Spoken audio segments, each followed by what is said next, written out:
बोरी इचोड येथे शेतकरी पुत्राची विष प्राशन करून आत्महत्या। एका 38 वर्षीय शेतकरी पुत्राने आपल्या राहत्या घरी विष प्राशन करून आत्महत्या केल्याची घटना रायगाव तालुक्यातील बोरी इचोड येथे आज मंगळवार दिनांक 26 ऑगस्ट रोजी सकाळी 10च्या दरम्यान उघडकीस आली।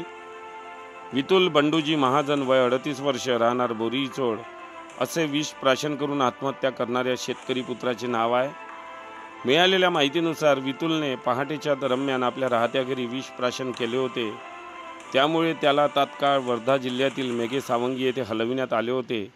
मात्र उपचारादरम्यान त्याचा सकाळी 10 वाजता मृत्यू झाला।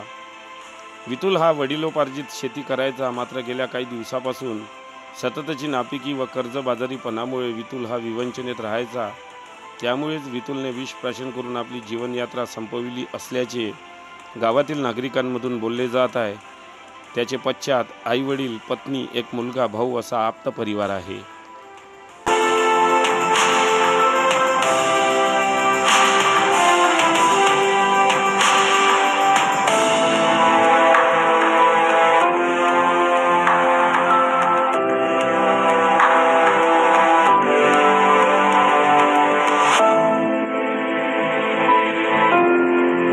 बातम्यांशी अपडेट राहण्याकरिता आजच आमच्या चॅनलला सबस्क्राइब करा आणि बेल आयकॉनवर क्लिक करा।